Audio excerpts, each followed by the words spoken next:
Good morning, friends. This is Ashish Hadke. Life lessons and special sessions we are conducting for NET NET exams, national eligibility test. जैसे मैंने पहले भी बोला कि उसका date out हो गया है और हमने लास्ट टाइम जो इंट्रोडक्शन टू पब्लिक एडमिनिस्ट्रेशन के माध्यम से आप तक पहुंचे हैं कि प्रिंसिपल्स ऑफ ऑर्गेनाइजेशन, और उस माध्यम से अब सेकेंड यूनिट में जाएंगे क्योंकि ये सारी चीजें लिंक्ड है। एडमिनिस्ट्रेटिव थॉट मतलब थिंकर्स जिन्होंने एडमिनिस्ट्रेशन को आगे बढ़ाया, उसको सोशल, पॉलिटिकल, इकोनॉमिक्स से जोड़ते हुए उसका इन्फ्लुएंस, उसका स्कोप, उसका नेचर हम तक पहुंचाया है। दोस्तों, तो अभी ज़्यादा टाइम वेस्ट नहीं करेंगे और सोचते हैं कि approach to the study of administration में जो ओरिजिन है, जिसमें कौटिल्य है, जिसमें टेलर है, जिसमें फियोल है, जिसमें वेबर है, जिसमें गिलिक है, जिसमें उर्विक है, इन सभी के माध्यम से हम तक क्या जानकारी पहुंचती है। तो सबसे पहले हम देखते हैं ल्यूथर गिलिक। इन्होंने बोला कि द साइंस ऑफ एडमिनिस्ट्रेशन क्या है। 1937 का इनका थ्योरी है जो हमको 7 चीजें देता है। थोड़ा सा मोटा मोटा याद रखने के लिए आप यदि ऑडियो के माध्यम से भी ये चीजें सुनते हैं तो मुझे लगता है कि आपको नेट एग्जाम देने के लिए उसका फायदा होगा। देखिए, ल्यूथर गिलिक ने क्या बोला। अब हम जैसे Gulick, Urwick, Fayol, then Taylor, then Weber, इनकी बात करते हैं तो आज 5 ये जो हमारे सोशल साइंटिस्ट है, हमारे एडमिनिस्ट्रेटिव थिंकर्स है, उनके बारे में हम देखेंगे। तो पहला नाम जैसे मैंने लिया, जिन्होंने साइंस ऑफ एडमिनिस्ट्रेशन 1937 का ओरिजिन किया, ल्यूथर गिलिक। अब इनके जो 7 प्रिंसिपल्स है पब्लिक एडमिनिस्ट्रेशन से रिलेटेड, उसके बारे में जानते हैं। पहला है P, प्लानिंग। दूसरा है ऑर्गेनाइजेशन, दैट इज O। तीसरा है S, स्टाफिंग। चौथा है D, directing. Then C, coordination. Then R, reporting. And then 7th one is B, that is budgeting. मतलब आपको प्लानिंग करना है जिसको नियोजन बोलते हैं, ऑर्गेनाइजेशन, संगठन जिसको बोलते हैं, स्टाफिंग, कर्मचारियों की रिक्रूटमेंट,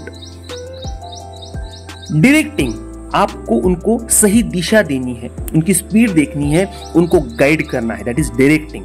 कोऑर्डिनेशन, आपका समन्वय होना बहुत जरूरी है, तो कोऑर्डिनेशन एक पार्ट उसमें आ जाता है। देन रिपोर्टिंग, आपको हर बार आपके बॉस को रिपोर्ट करनी है, आपके इमीडिएट मैनेजर को रिपोर्ट करनी है कि आपका काम किस हिसाब से चल रहा है, that is reporting. And finally budgeting, मतलब हर एक चीज को, आप वो गवर्नेंस में हो, गवर्नमेंट में हो या फिर प्राइवेट सेक्टर में, जहां पे भी संगठन आता है, ऑर्गेनाइजेशन आती है, वहां पे आपका बजटरी मैटर आता है, क्योंकि इकोनॉमिक्स एंड फाइनेंशियल जो भी चीजें आप करते हैं उसमें खर्चा इन्वॉल्व होता है, तो उसमें बजट होना बहुत जरूरी है। तो पोस्ट कॉब नाम से ल्यूथर गिलिक का ये जो हमने 7 मुद्दों वाला चीजें देखा, planning, organisation, staffing, directing, coordination, reporting and budgeting, ये हमारे लिए इंपॉर्टेंट है। दोस्तों, तो देखते हैं कि ये हो गया उनका। अब एग्जाम के हिसाब से पढ़िए, राइट। ये जो उनके 7 प्रिंसिपल्स है, जो मुद्दे हैं, जो पॉइंट्स हैं, वो याद रखिए पोस्ट कॉब्स के माध्यम से।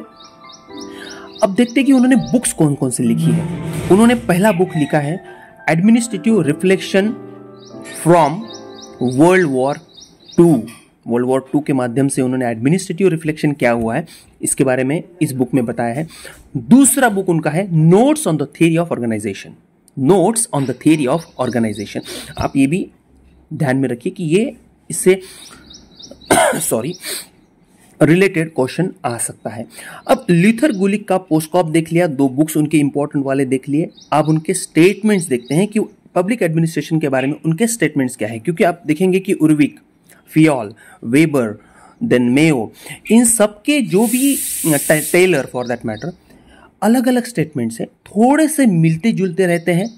तो हमें उन शब्दों को, कीवर्ड्स को याद रखते हुए उनको डिस्टिंग्विश करना है, उनको वेरीफाई करना है कि वेदर ये गिलिक ने कहा है या उर्विक ने कहा है, whether it is said by Taylor और फियोल। तो ये जानने के लिए आपको कीवर्ड्स समझना बहुत जरूरी है। तो आइए आगे बढ़ते हैं। गुलिक, अभी गुलिक इन्होंने पब्लिक एडमिनिस्ट्रेशन की जो व्याख्या की है, क्योंकि या फिर स्टेटमेंट दिए हैं, उसमें उन्होंने लिखा है पहला वाला, administration has to do with getting things done with the accomplishment of defined objects. फिर से एक बार मैं पढ़ता हूं, administration has to do with getting things done with accomplishment of defined objectives. अब इसमें गुलिक ने ये जो व्याख्या की है, इसका स्टेटमेंट दिया है, डिफिनेशन दी है, उसको याद कैसे रखेंगे कि ये गुलिक की ही है। तो गुलिक ये जो थिंकर है, ये जो हमारे एडमिनिस्ट्रेटिव स्टेटमेंट जिन्होंने दिया है, इस स्टेटमेंट में पर्टिकुलरली कीवर्ड क्या है, अकम्प्लिशमेंट ऑफ डिफाइंड ऑब्जेक्ट्स। यदि ये कीवर्ड हम याद रखते हैं तो एडमिनिस्ट्रेशन की व्याख्या करते हुए गुलिक को याद रखना हमें आसान हो जाएगा। दूसरी व्याख्या या फिर स्टेटमेंट एक उन्होंने पब्लिक एडमिनिस्ट्रेशन से रिलेटेड दिया है, वो है public administration is that part of the science of administration which has to do with government and thus concerns itself primarily with the executive branch where the work of the government is done। इसमें keywords देखेंगे, फिर से एक बार व्याख्या या फिर statement पढ़ता हूं जो उन्होंने दिया है कि public administration is that part of the science of administration which has to do with government and thus concerns itself primarily with the executive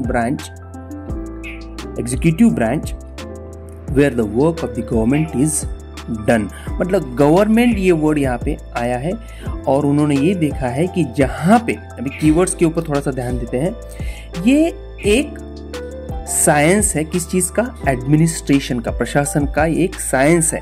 public administration ये जो है प्रशासन का एक साइंस है जिसमें प्राइमरी तरीके से, हम प्राथमिक रूप से ये हमें गवर्नमेंट के जो विविध एक्टिविटीज चलती है उसके बारे में, उनके कामकाज के बारे में हमें इंफॉर्मेशन, जानकारी देते हैं। तो ये दो स्टेटमेंट हमारे लिए बहुत इंपॉर्टेंट है। गुलिक का ये जो हमने देखा, जैसे पोस्टकॉप, देन उनके बुक्स और उनके दो इंपॉर्टेंट स्टेटमेंट।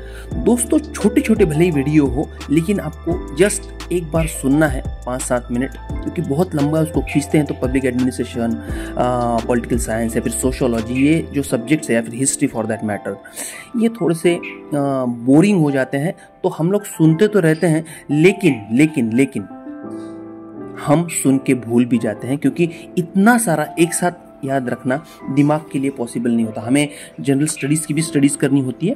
तो पोस्टकॉप, गुलिक, बुक्स में administrative reflection from World War 2, Gulick, notes on the theory of organisation, Gulick, और उनके जो स्टेटमेंट्स हैं जैसे अकम्प्लिशमेंट ऑफ डिफाइंड ऑब्जेक्ट्स, ये थोड़ा सा प्राइवेट सेक्टर से रिलेटेड रहेगा, और पब्लिक सेक्टर से रिलेटेड है science of administration for public administration. ध्यान में रखिए और इसी हिसाब से आप इस लेसन को पढ़िए। धन्यवाद।